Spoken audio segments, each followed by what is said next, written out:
It is a truth most men cannot bear to hear, but the truth remains. Sometimes the very places we are meant to trust hide horrors so dark they defy belief. Imagine a sacred institution designed to mold the purest among us, a place where young men come to serve God, only to vanish one by one without a trace, a place where the line between faith and manipulation has long been erased. In the heart of central Illinois, Sacred Heart Seminary stood as a beacon of hope to young men with dreams of becoming priests. A place of holy devotion, they thought, yet what most of them never realized was that this holy institution was, in fact, a hunting ground, a graveyard for the forgotten souls of those who trusted too much.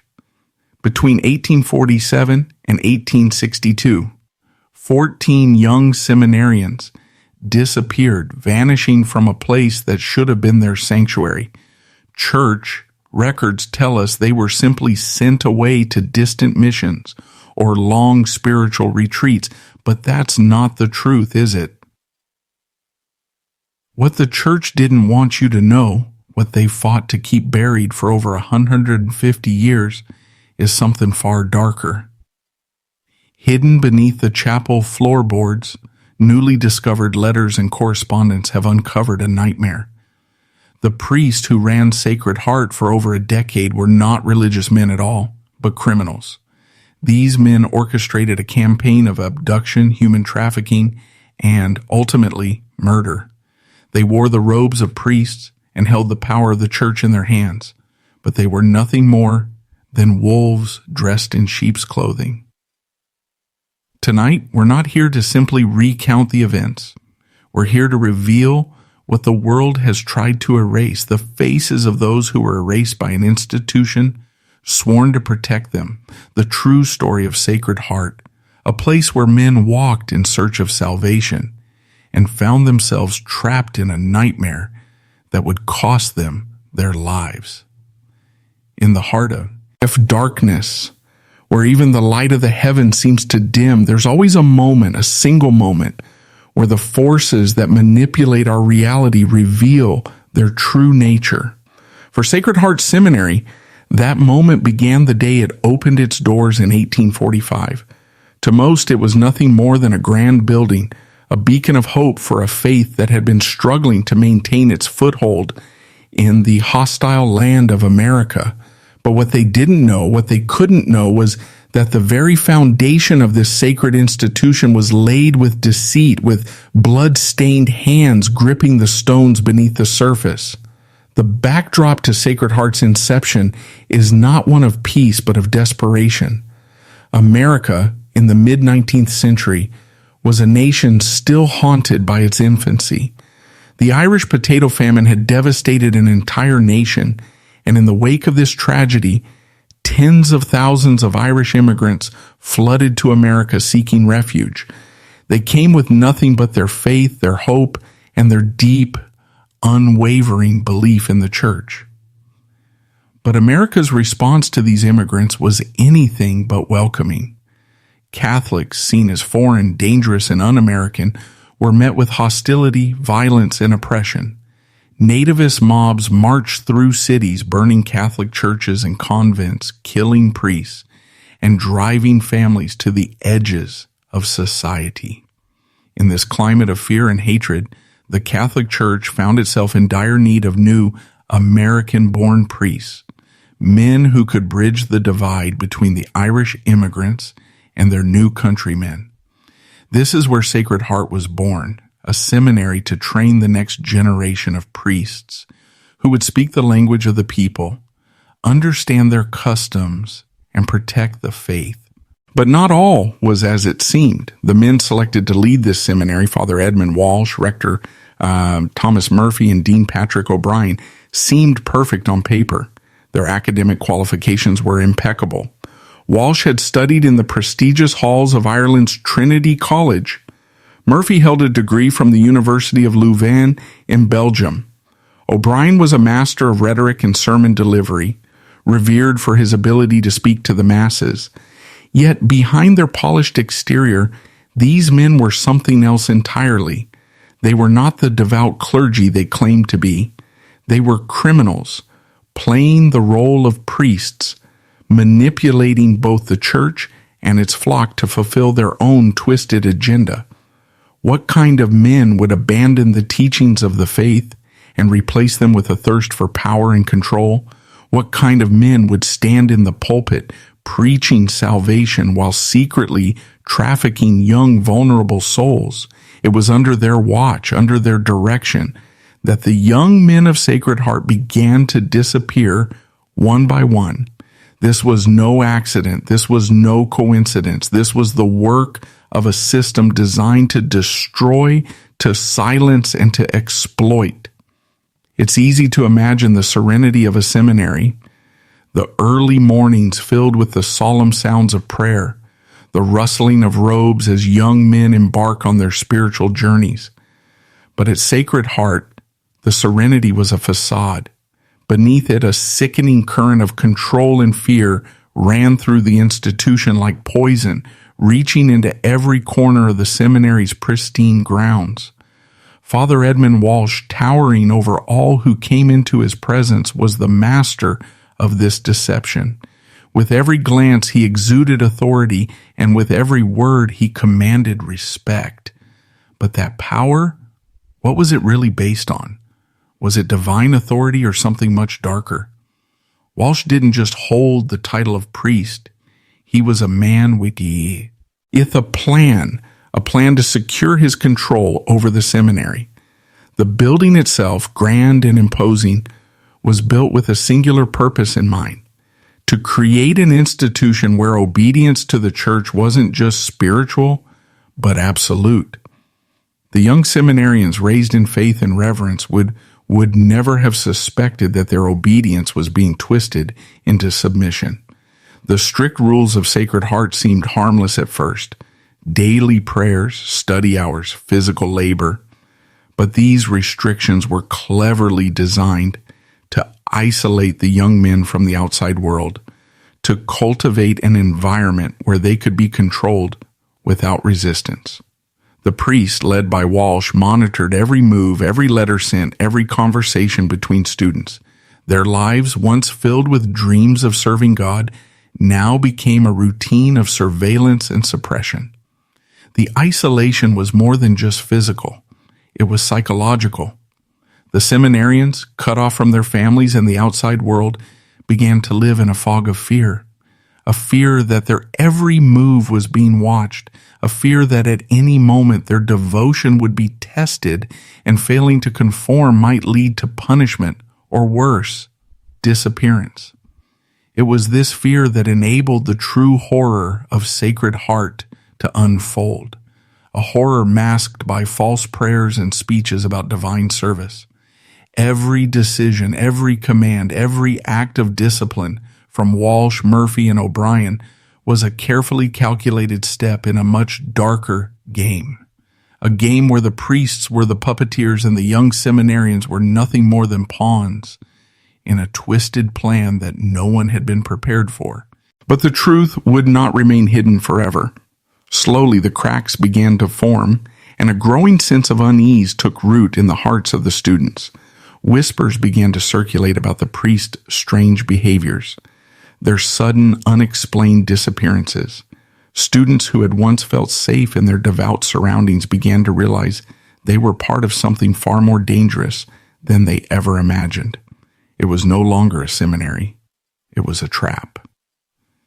As the days turned into weeks and the weeks into months, the seminarians began to realize that something was terribly wrong at Sacred Heart. It was subtle at first, a missing glance, a whispered word, an unexplained absence. But it grew louder, harder to ignore, and still the priests kept their secrets, cloaking their actions behind the veil of faith. One evening, as the chill of the Illinois winter crept into every corner of the seminary, something happened, something that would forever alter the course of those who still believed in the sanctity of Sacred Heart. It was a night like any other, or so it seemed. The usual evening prayers had concluded, the bell had tolled, and the students were settling into their beds. minds heavy with scripture and the teachings of the day. Then, without warning, the silence was shattered. A loud knock echoed through the stone halls, breaking the stillness like a crack in the night. It came from Father Walsh's office, the very place that had become synonymous with secrecy, a place where only the trusted and the chosen were summoned. The doors opened, and one of the seminarians, young and eager, was called in. The boy's name was Michael Brennan. He was the son of a prosperous Irish family in Chicago, a young man full of promise and religious fervor. He had been entrusted with special responsibilities by Father Walsh, which meant he had gained access to some of the seminary's most sensitive documents. Michael had no idea that this would be the last night he would walk the familiar halls of Sacred Heart. What transpired behind those closed doors that night remains a mystery. Some say there was an argument, a heated exchange. Others claim it was simply the sound of a man's soul being broken. But one thing is certain. When the sun rose the next morning, Michael Brennan was gone. There were no signs of struggle, no traces of blood, no explanation. The official story, as it was quickly delivered to the rest of the seminarians, was that Michael had been called away on a mission. A religious emergency, they said. But even those who knew him best, the ones who shared his prayers, his hopes, his fears, knew it was a lie. Michael had not left willingly. He had not even been allowed to take his personal belongings with him. What was worse, however, was the reaction from the priest. Father Walsh's response was one of cold indifference. He announced Michael's disappearance to the seminarians as though it were the most natural thing in the world. The absence of a young man who had just been alive with purpose and hope was brushed aside, swept under the rug with a carefully rehearsed explanation. But the cracks in the illusion had already begun to show. Whispers spread through the quarters, catching like wildfire. Those who had seen Michael last, who had shared a meal with him just hours before, were growing suspicious. They began to ask questions. But no one dared to speak too loudly, for in the shadow of Sacred Heart, to question the priest was to risk everything. Joseph Kennedy, Michael's closest friend, was one of the first to notice the inconsistencies. He noticed Michael's warm winter coat still hanging in their shared dorm room. He noticed the absence of the silver rosary Michael had never been seen without, a treasured heirloom passed down by his grandmother.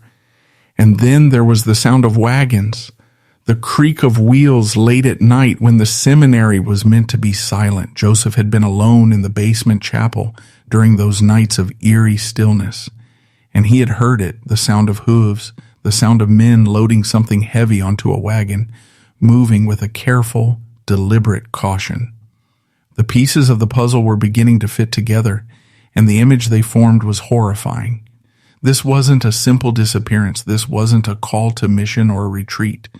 This was something much darker, but no one, least of all Joseph, could have anticipated what they were truly up against. The priests had planned this from the very beginning, and the game they were playing was far more dangerous than anyone had realized. In the world of Sacred Heart Seminary, questions were dangerous, but in Joseph Kennedy's heart, they had already begun to burn like a fire that refused to be extinguished. The pieces of Michael Brennan's disappearance didn't fit, and the more Joseph thought about it, the more he realized that the other seminarians were also vanishing, slipping away from the hallowed halls of Sacred Heart as though they were never there at all. Joseph's eyes had been opened, but in that darkness, once the light is let in, it is impossible to ignore what follows. It is impossible to look away from the monsters that lurk just beneath the surface. And Joseph could see them now. Father Walsh, Dean O'Brien, Rector Murphy. They weren't priests. They weren't holy men. They were puppeteers manipulating the strings of young lives with the casual ease of men who knew they were untouchable. But the thing about untouchable men, the thing they often forget, is that they leave traces. Their actions leave marks, ripples in the world that no matter how well hidden can't stay submerged forever. Joseph Kennedy was no fool. He wasn't going to sit idly by and watch his friends, his brothers, disappear one by one into the abyss. He was going to dig deeper, even if it meant risking everything he had left. The more he listened, the more he pieced together the eerie sounds he had heard from the basement chapel. The sounds of wagons, hooves scraping against the frozen earth, voices speaking in hushed tones. He could no longer deny what he suspected, that those late-night excursions, those secretive movements, were no coincidence. The priests weren't just hiding something, they were transporting something. Something or someone heavy, precious, and fragile. What disturbed Joseph the most was not the fear that gripped him every time he tried to ask questions, nor was it the chilling quiet that followed every night of strange activity.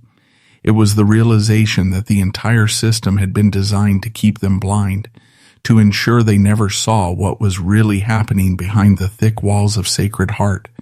This was a place where nothing could be trusted, not even the walls. The worst part?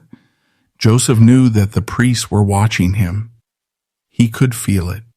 Father Walsh had already shown his true colors when Joseph questioned the inconsistencies surrounding Michael's disappearance. The response had been swift and severe. Joseph was punished with solitary confinement, forced to spend days in the seminary's basement chapel, the dampness of the stone walls gnawing at his bones as he prayed for understanding, for answers, for escape. But every time he was isolated, every time he thought he might break, the questions, he turned louder, more urgent. Michael's disappearance was not an isolated incident. It was just the first in a pattern, and Joseph was determined to uncover it, no matter the cost. But he was not the only one who had begun to notice. The seminarians who had once trusted without question now found themselves questioning everything. The ones closest to Michael, the ones who had shared rooms with him, prayed beside him, each of them was starting to ask the same questions. Where were the others? What had happened to the ones who had simply vanished, without explanation, without a trace? For the first time, they were beginning to see the seminary for what it truly was, a house of lies, a place where the light of faith was being choked by darkness, and they were not going to stay silent. But Joseph Kennedy knew something that the others did not. A dangerous man does not let his secrets slip easily. And when those secrets are threatened, when the carefully constructed illusion begins to fall apart, the cost is high. The truth, as Joseph was about to learn, has a way of consuming everything in its path, destroying the very souls that seek it. The walls were closing in on Sacred Heart Seminary, and soon it would become a prison of its own making. The question was, who would survive? When the silence of Sacred Heart was pierced, it came not as a shout, but as a whisper that carried on the wind, from one soul to the next. Those who had begun to question were starting to see the cracks in the seminary's walls, both figuratively and literally. And in those cracks, something was beginning to seep out. A poison. A truth. Joseph Kennedy, still under the weight of his solitary confinement, was more certain now than ever that he was not alone in his suspicions. He wasn't the only one who had heard the wagons at night. He wasn't the only one who had noticed the strange disappearances. There were others who were beginning to ask the same questions. Where were the seminarians who had disappeared? Why was Father Walsh so intent on maintaining strict control over every aspect of their lives? The more they watched, the more they listened, the more the realization dawned on them. They were not being educated for the priesthood. They were being molded for something far darker.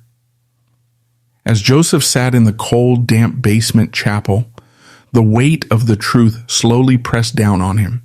The echoes of those wagons and the late-night meetings were not mere coincidences. They were the signs of a much larger operation, a sinister network hidden beneath the seminary's sacred facade. Sacred Heart was not a place of worship. It was a prison a place where the most vulnerable souls were brought broken and discarded. What kind of monsters were they up against? The kind that wore the robes of priests, the kind that moved in shadows and hid behind the altar. They had built this empire on deceit, and it was clear now that their control over Sacred Heart wasn't just about power. It was about something else entirely. Money, human souls, and the kind of darkness that can only come from exploiting both. Joseph's mind raced with this horrifying new understanding.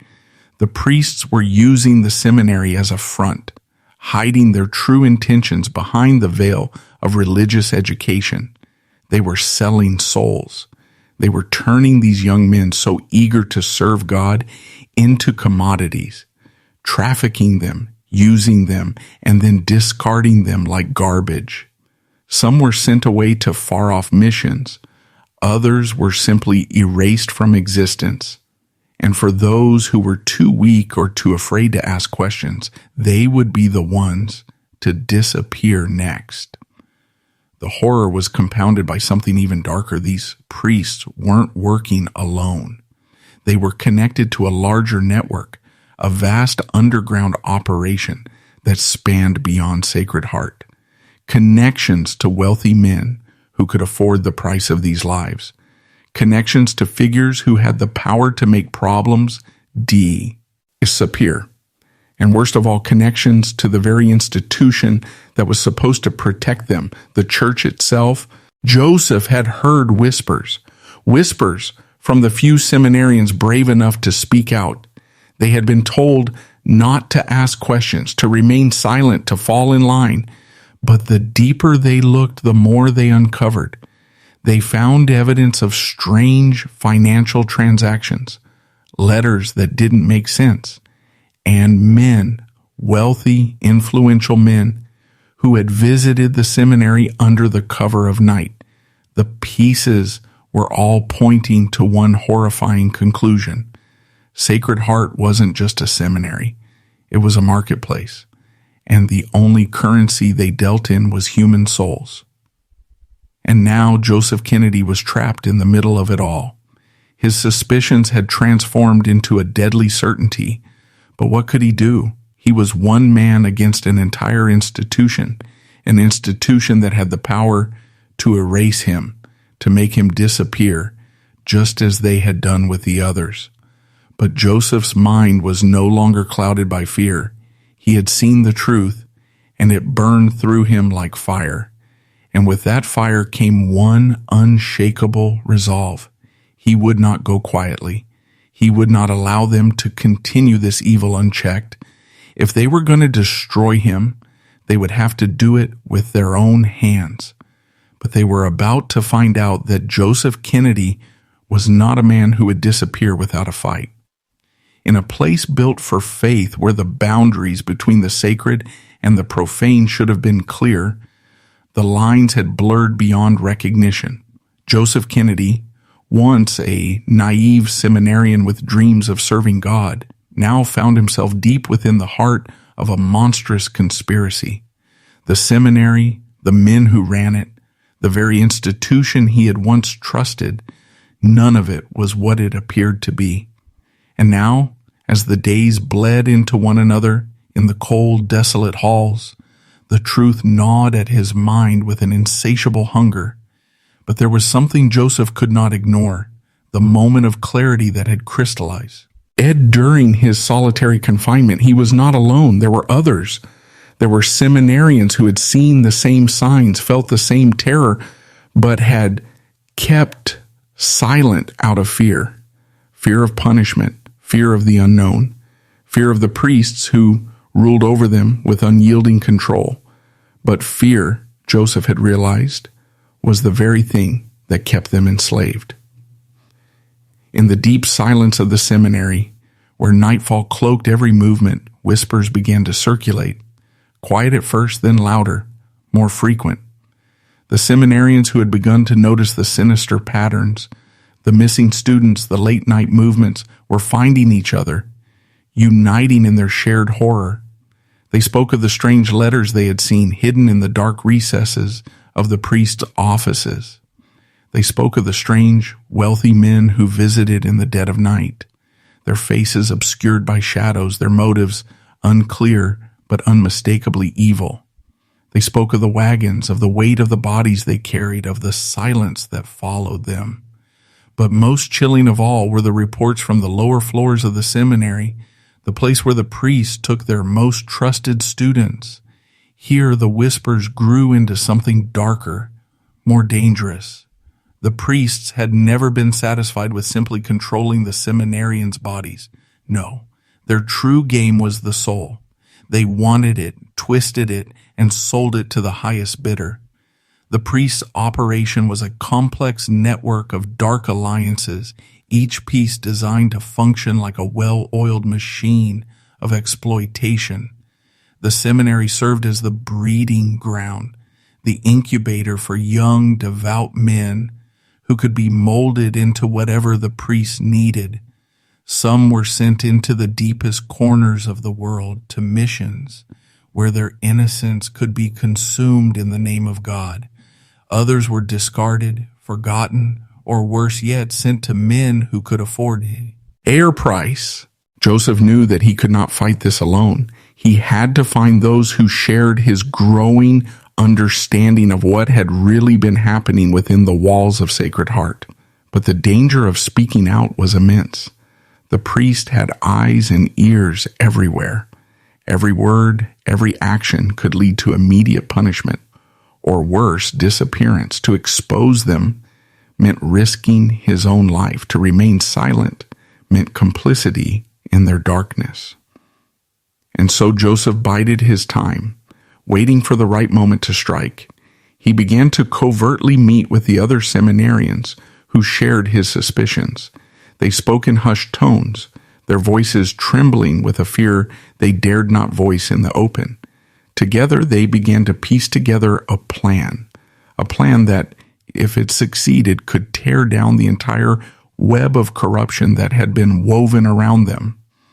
But the priests, as Joseph had come to realize, were not fools. They had been playing this game for far longer than the seminarians could have known. They knew every move, every whisper.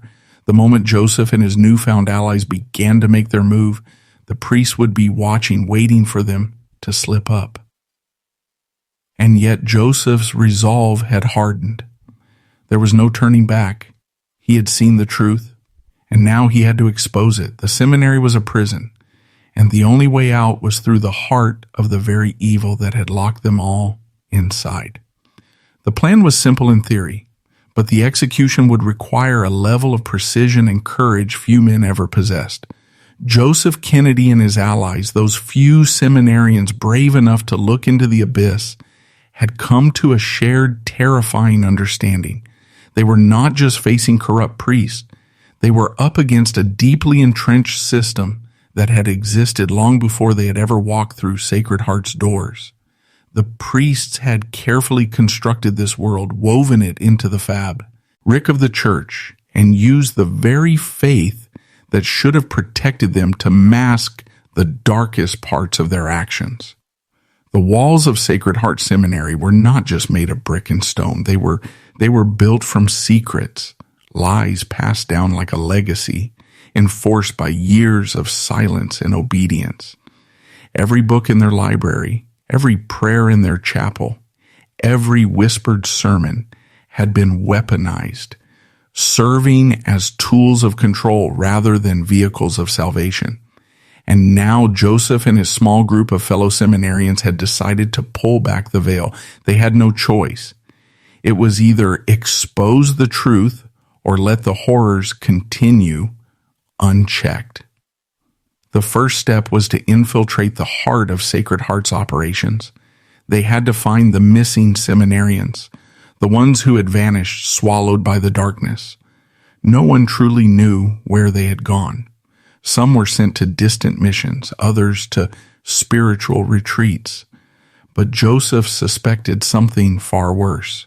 He had begun to believe that some had been sold, lost forever, traded to unknown buyers for reasons far beyond the church's teachings. There had to be a record, some trace left behind that could prove his theory. For this task, Joseph enlisted the help of his closest allies, men who had begun to question the very foundation of their education. They sneaked into Father Walsh's office late at night, each step of their journey drenched in tension, the fear of being caught pushing them to move with urgency and stealth. The office was, as expected, dark and empty, but that only added to the oppressive atmosphere that surrounded it. Their eyes scanned the room, the walls lined with heavy bookshelves filled with theological texts that should have brought solace but now felt like instruments of deception. Then they found it, a small locked drawer hidden under a pile of correspondence. Joseph's heart raced as he opened it. Inside there were pages, papers filled with names, dates, and amounts. They were ledgers, financial records, but they were not records of religious donations or charity.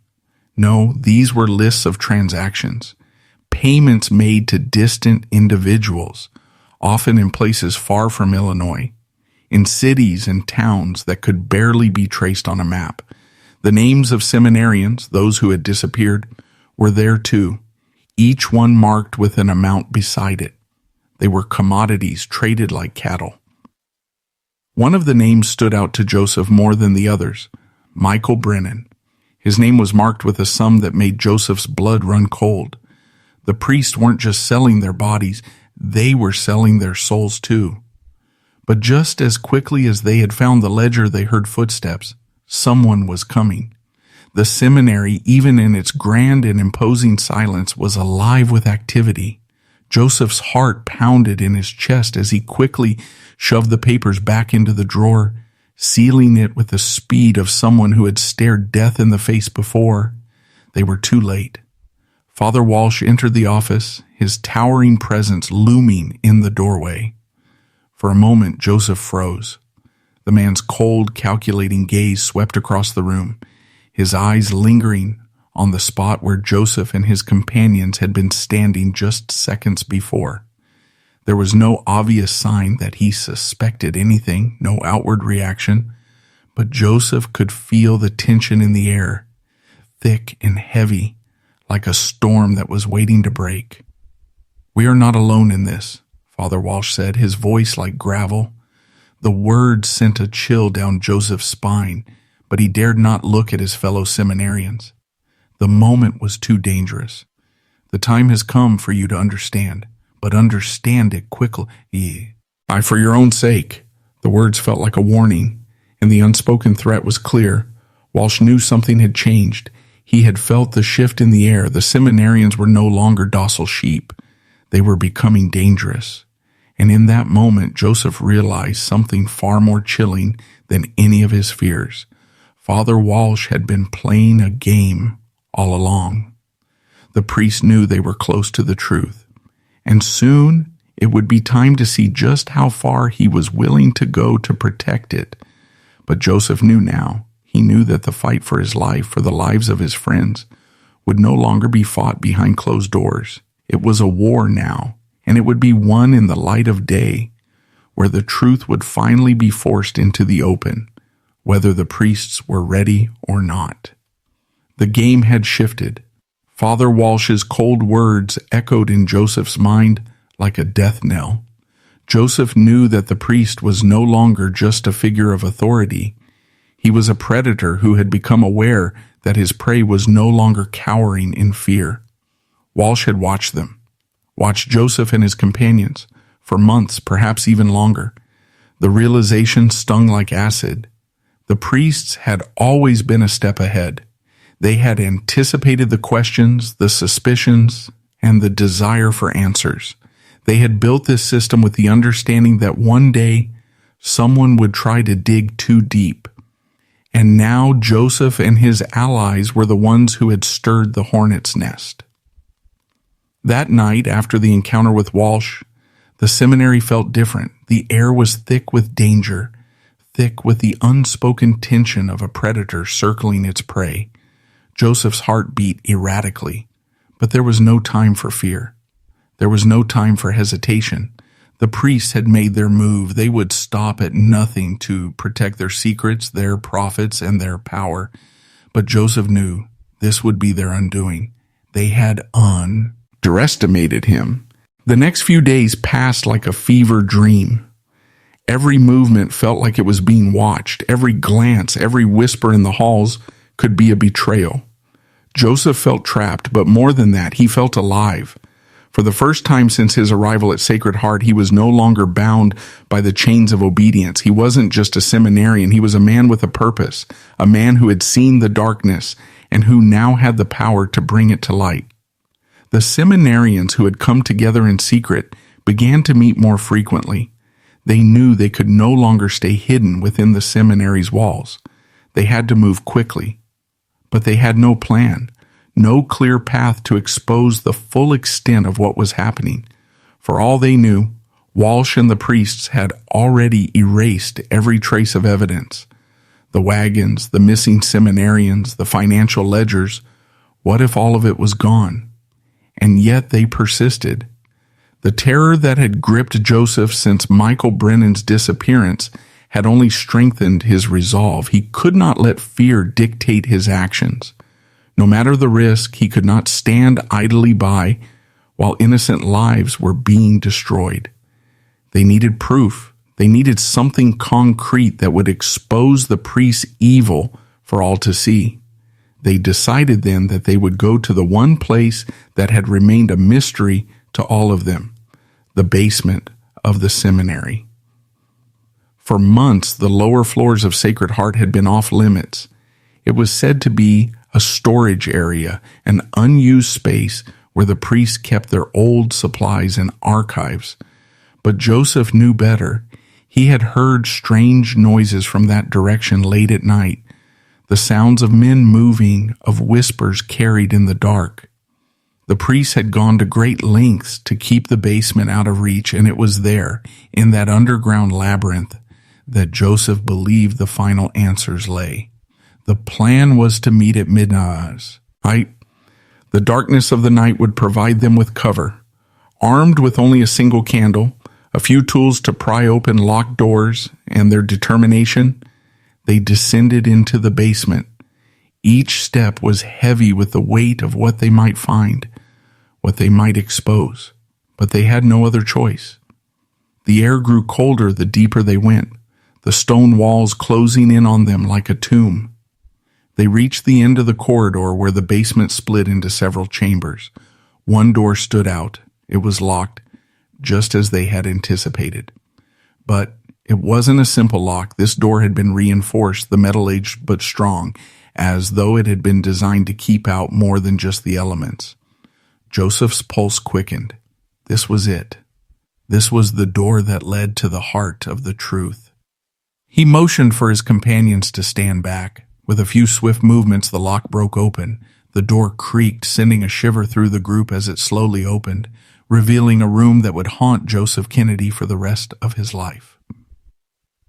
Inside the room, there were no books, no supplies, no relics of a religious order. Instead, it was a chamber of horrors, a hidden room used for purposes far darker than any of them could have ever imagined. Tables stood in the center of the room, long and cold, with straps and chains attached to the sides. It was clear that this place was designed for something other than study or prayer. The walls were lined with shelves, but instead of books, they were filled with ledgers, exactly like the ones Joseph had seen in Father Walsh's office. Only these were filled with names, dates, and disturbing details about the seminarians who had vanished. Names he recognized. Names of men who had once walked these halls with hope in their hearts, now nothing more than items to be bought, sold, or discarded. And there, in the center of it all, was a large sea. Hest, its lid partially open. Joseph moved toward it with a sense of dread. When he peered inside, the contents sent a wave of cold terror through his body. Inside the chest were the personal belongings of the missing seminarians. Watches, rings, letters, even the rosaries that they had clung to like lifelines. These were the tokens of men who had once believed in the seminary's sanctity. Now they were nothing more than trophies in the hands of monsters. The proof was irrefutable. The priests were not just corrupt, they were perpetrators of an evil that no one would believe possible. They had traded in human lives, stripped men of their dignity, and buried their fates in the very bowels of the seminary. But the darkness in that room wasn't finished with Joseph. The door slammed shut behind him. The sound of the door slamming shut was not the only noise that echoed through Joseph Kennedy's mind in that moment. The cold air pressed in on him like a vice, thick with the stench of decay, the decay of both bodies and souls. He turned, but there was no escape. The door that had once stood as a barrier to truth now became his prison. The light from the single candle flickered, casting distorted shadows across the room of horrors. For a moment, Joseph's heart seemed to stop. Was this it? Had they caught him? Were the priests finally coming to silence him and the others forever? His pulse raced, his thoughts spinning wildly. He couldn't be caught here. Not now, not after everything they had uncovered. The stakes were too high. But then something strange happened. From the far corner of the room, where the shadows were darkest, came the sound of footsteps. Slow, methodical. The presence was undeniable, like a force that had been waiting for him all along. He had expected the priest to follow him, to trap him, but it was something else entirely, a new terror that seemed to rise from the very depths of the seminary itself. Father Walsh's face appeared from the shadows, his tall, imposing figure seeming to stretch across the roofs. Like a nightmare come to life. His eyes, however, were not filled with the fury Joseph had anticipated. No, there was something worse, something far more chilling. There was amusement, a dark, twisted satisfaction. "You've been asking the wrong questions, Joseph," Walsh said, his voice low, almost soothing in its cruel calm. "And now you've gone too far." Joseph felt his legs weaken, his body frozen in place. This wasn't just a confrontation. This wasn't merely the priest catching him in the act. This was something deeper, something that went beyond the crimes that had been committed at Sacred Heart. Walsh wasn't angry. He wasn't even threatened. He was in control. "You see," Walsh continued, his voice like the drawl of a man speaking an inconvenient truth, "the seminary was never meant to be a place of refuge. It was never meant to be a place of salvation. It was designed to weed out the weak, to break the faithful, shape them into something more useful. And for those few who manage to survive, they are rewarded. It's not a matter of faith, Joseph. It's a matter of power." Joseph took a step back, the weight of Walsh's words pressing against his chest. Power. That was the true currency at Sacred Heart. The priests were not just selling lives, they were collecting them. These young men, desperate to serve, were being drained, their spirits consumed by the very institution that had promised to nurture them. "You thought you were here to serve God," Walsh sneered, his lips curling into a smile that made Joseph's blood run cold. "But in reality, you were always meant to serve us, all of you. Each one of you is a piece in a much larger game, a game you were never meant to understand until it was far too late." Joseph shook his head, disbelief washing over him like a wave. "What are you talking about?" he gasped, the words feeling foreign to his tongue. "How could this be real? How could a place meant to serve the divine become so corrupted?" Walsh's expression softened, and for a brief, unsettling moment, it almost looked like pity. "You still don't understand," he said, "but you will. You're on the edge of the abyss now, Joseph. You've seen what happens to those who dare to look too closely. Your friends, your brothers, they're already gone. They've already been sold, and there's no saving them. There's no saving you either." The room seemed to close in on Joseph. The walls, the shadows, the chilling words of Father Walsh, they were all part of the trap. The seminary had never been a place of light. It had always been a prison, a carefully constructed machine of exploitation that used the power of faith as its most powerful weapon. The price of looking too deeply into its soul was death, either physical or spiritual. Joseph's mind reeled. He could feel the weight of every decision he had made in that moment. Every question he had dared to ask, every step he had taken toward exposing the truth, had led him here, to this room, to the very heart of the darkness. Father Walsh, sensing Joseph's breaking point, moved closer. His voice dropped to a whisper as though sharing a terrible secret. This seminary was never about the priesthood. It was about control. We built an empire on the backs of men like you, men who come here looking for answers, seeking salvation. But we know better, Joseph. We know that what you're truly looking for is power. You want to understand, you want to know the truth, but the truth is this: you're not strong enough to handle it. Joseph felt the darkness closing in around him, but something in his chest burned with a fierce defiance. No, this wasn't the end. He wouldn't be consumed by the priest's lies. He wasn't going to disappear like the others. He would fight until the very end. But as he turned to flee, as he made for the door, something stopped him. A figure stepped from T. He shadows another priest, this one older, his face grim but resolute. It was Dean O'Brien.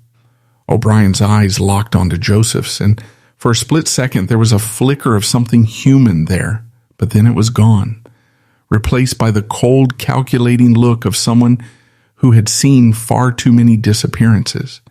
You think you can escape this, Joseph? O'Brien's voice was soft, almost sad. We are the seminary. We are the church. You will never be free. Joseph's heart pounded. They were right. The walls were closing in, and there was no way out. There was a moment, just a single moment, where everything seemed to freeze. The world, once full of noise and chaos, was now eerily silent. It was as though time itself had stopped, giving Joseph a brief, terrible chance to comprehend the full extent of his situation. His mind screamed at him to run, to escape, to do anything other than stay here and face the truth. But it was too late. Father Walsh's mocking voice still echoed in his ears, and Dean O'Brien's cold gaze held him captive. He had been outplayed. In this house of lies and manipulation, there was no room for mercy. There was no room for escape. The priests were not merely guardians of faith. They were gatekeepers of a far darker world, a world Joseph could not even begin to understand. You've come too far, Joseph, O'Brien said, his voice low, filled with the finality of someone who had long accepted their own darkness. Now you must face the truth.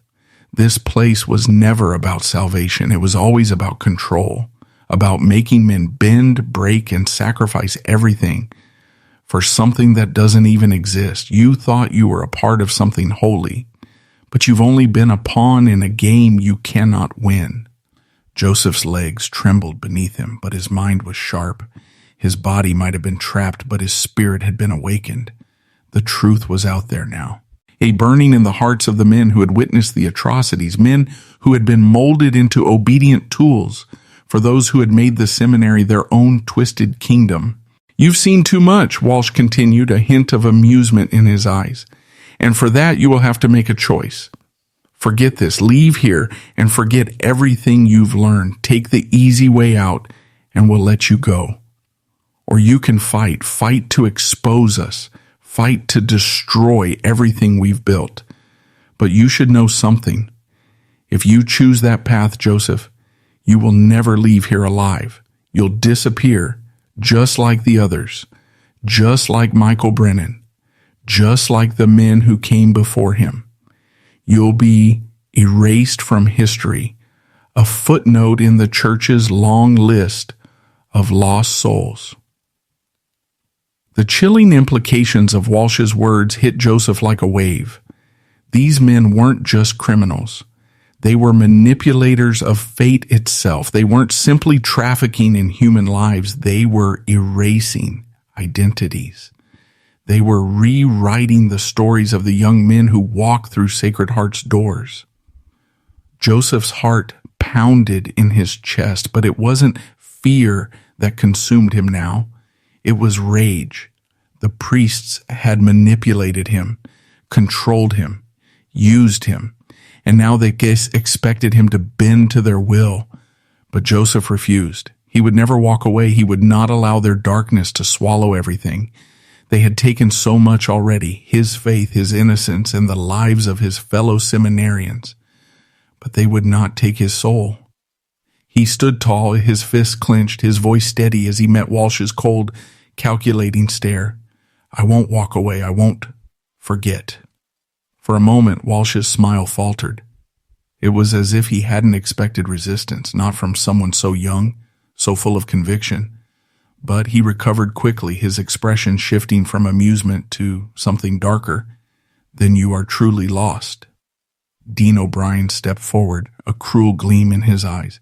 No one leaves here, Joseph. The seminary is a prison, and we are the wardens. Once you see the truth, you cannot unsee it. But you can pay the price for it. All the men who disappeared, Michael, Thomas, all the others, they've paid the price. They've paid for their choices. Joseph's chest tightened. And what price will I pay? Walsh's voice dropped to a whisper. The same one. You'll either submit to us or you'll be consumed. There is no middle ground. The walls of the room seemed to press in on him. The truth was undeniable now. The seminary was a place of power, a place where lives were molded, shaped, and erased at the whims of men who wielded that power with terrifying skill. But Joseph's mind burned with clarity. This wasn't just about survival. This wasn't just about escaping the seminary's walls. This was about exposing everything, about destroying the machinery of corruption and control that had been built over decades. He had no illusions about what it would cost him, but as Walsh and O'Brien moved closer, the decision was clear. He would not back down. The priests might control the seminary, but they did not control the truth, and the truth would find its way out no matter how deeply they buried it. He took a deep breath. You won't break me. Walsh's smile returned, but there was no humor in it. We don't need to break you, Joseph. We just need to make you disappear. In that moment, Joseph knew what had to be done. He wasn't leaving the seminary alive. He couldn't, but he could leave something behind, something that would expose the priests for what they were. The truth had to survive. The world had to know what happened inside these walls. The darkness of Sacred Heart Seminary was like a suffocating cloud, and Joseph Kennedy was trapped within it. Every step he took, every word he spoke seemed to bring him closer to an unavoidable conclusion.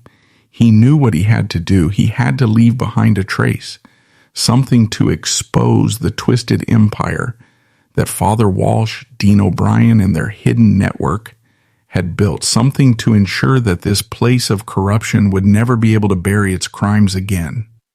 The walls, the very stone of Sacred Heart, seemed to close in on him as he stared down the two men who had turned this holy place into a marketplace for human souls. There was no turning back now, there was only forward, and even that felt like a trap. But as he stood there face to face with Father Walsh and Dean O'Brien, Joseph knew that the world beyond the seminary would never understand what had transpired here. No one would believe him if he simply walked away. No one would believe a boy who had disappeared without a trace, a ghost in the church's history. No, he had to make them see. He had to leave a mark that could not be erased. You're right, Joseph said, his voice firm, his hands clenched into fists. I won't bend. I won't let you erase me like the others, but you'll regret this. You'll regret what you've done to us. Walsh stepped forward, his eyes narrowing, his expression almost disappointed. You misunderstand, Joseph. This is not about regret. It's about inevitability. You think you can stop what we've built? That you can expose us? You don't even understand the depths of the power we control. We can make you disappear without a trace. No one will remember you. No one will care. Joseph's chest tightened as the weight of those words settled over him. The threat was real. They could make him vanish, could make him just another name lost to the records of time. But as Walsh spoke, Joseph realized something even more profound. They had underestimated him. They had underestimated the power of the truth. You may be able to erase my name, Joseph said, his voice rising with newfound strength, but you can't erase the truth. The truth will find its way to the world, no matter how hard you try to bury it. Walsh's expression darkened, his smile disappearing entirely. He took a step back, then another, like a snake coiling before it struck. "You still don't understand," he said. "The truth you think you're holding on to isn't enough. The truth is ours to control. The truth will always belong to those with the power to shape it." Joseph felt a surge of anger. He had seen enough. He had learned too much. He had walked into this hellish nightmare with hope, but now, as the darkness threatened to swallow him whole, it became clear this wasn't about hope anymore. This was about survival, about exposing what had happened here, about ensuring that those who had disappeared didn't fade into oblivion. He couldn't stay here, not with the priests closing in on him, tightening their grip on Sacred Heart, but he couldn't leave without making sure someone knew. The seminarians, the ones who were still in the dark, would need to understand the cost of speaking out. They would need to know what happened to the men who were swallowed up by this hellish place, and Joseph would make sure they did. His mind raced as he looked around the room. It was then that he spotted it. The perfect tool. A small weathered journal hidden in the corner.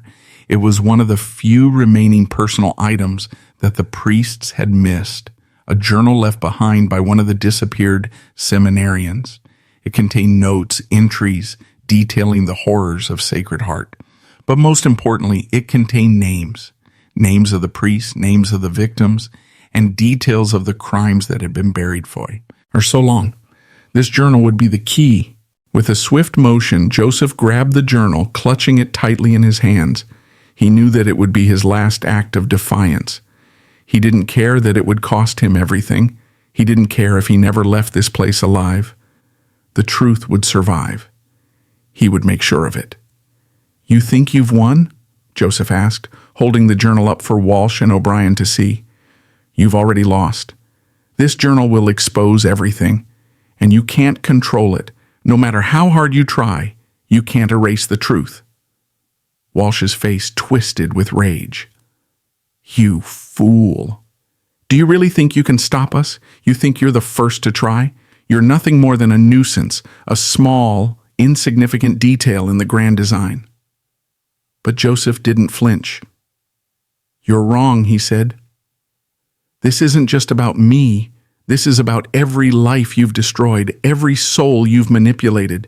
You've built your empire on lies, but every empire built on lies will eventually fall." And then, without warning, Joseph turned and ran. The priests shouted behind him, but their voices were drowned out by the thunderous pounding of his own heart. His body screamed for him to stop, but his spirit drove him forward, faster, harder, with a single goal: to escape this place and ensure the world knew what had happened within its walls. The journey out was like running through a dream. He dodged the priest's hands, felt their cold fingers brush against his skin, but the power of the truth was with him now. It was all he needed. The seminary, the walls, the dark corridors, they couldn't hold him anymore. Joseph's final act would be one of defiance. He would leave the truth behind.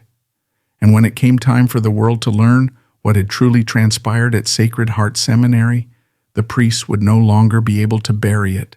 The escape wasn't easy. The walls of Sacred Heart seemed to bend and twist, their labyrinthine halls designed not just to confuse, but to trap. Every step Joseph took felt like a battle against the very foundation of the seminary itself.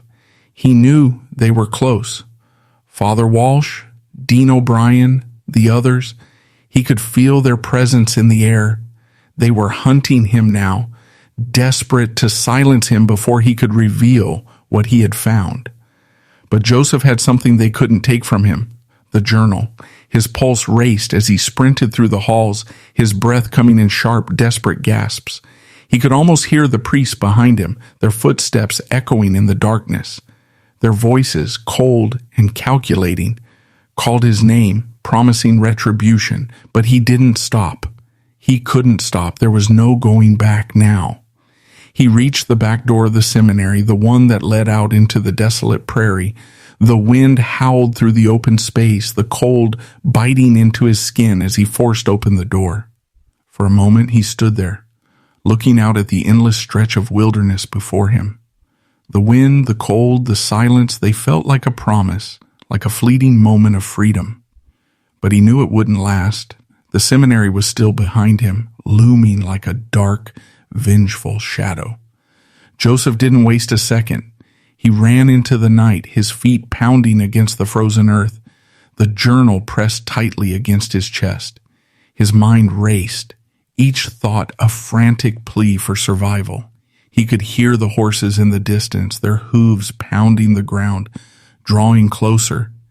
They were coming for him, and they wouldn't stop until he was brought back, erased from the world once again. But Joseph had one last chance. He had to get to town. He had to make sure someone, anyone, saw the journal, understood what had happened. He couldn't let the priests bury the truth. He couldn't let them control the narrative any longer. He pushed forward, his body protesting with every step, but his resolve stronger than ever. There was no turning back. The seminary had already taken everything from him. It had taken his innocence, his faith, and his brothers, but it would not take his final act of defiance. As he reached the town of Millfield, just a few miles away from Sacred Heart, he stumbled into the local tavern.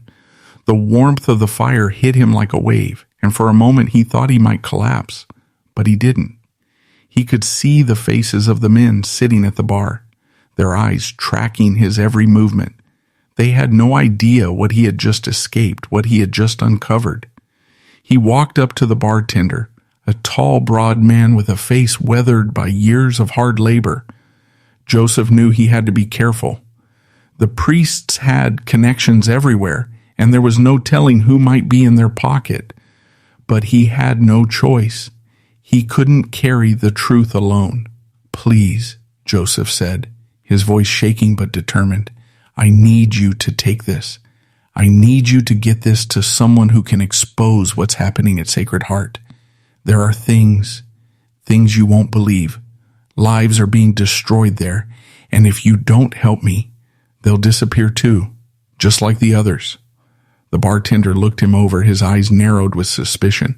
But Joseph wasn't going to back down. He pushed the journal across the bar, his hands trembling.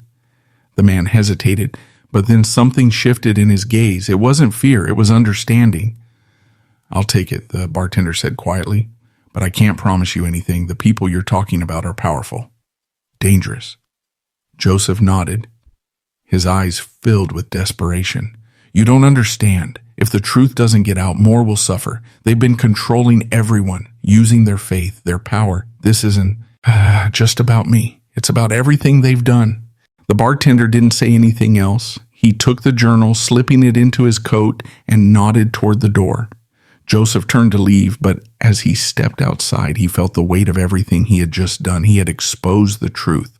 The journal was out there now, in the hands of someone who could make sure it reached the right people. But as Joseph took his first step away from the tavern, he heard the unmistakable sound of hooves in the distance, coming closer. They hadn't given up. They would never give up. He had no time left. They would catch him, and they would make him disappear just like all the others. But for one brief moment, Joseph felt a sense of peace. He had done what he could. The truth was out, and nothing could take it back. The seminary's dark empire had been exposed, and he had made sure that someone, somewhere, would see it for what it was. He turned and ran once more, knowing that this was the final stretch. If he could make it far enough, if he could stay ahead just a little longer, then maybe, just maybe, the world would understand what had happened at Sacred Heart Seminary. Maybe the truth would survive. But no matter what, Joseph Kennedy would never be forgotten. For the next part, don't forget to like and subscribe. Let us know in the comments where you're watching from. And do you prefer watching with captions on? We'd love to know.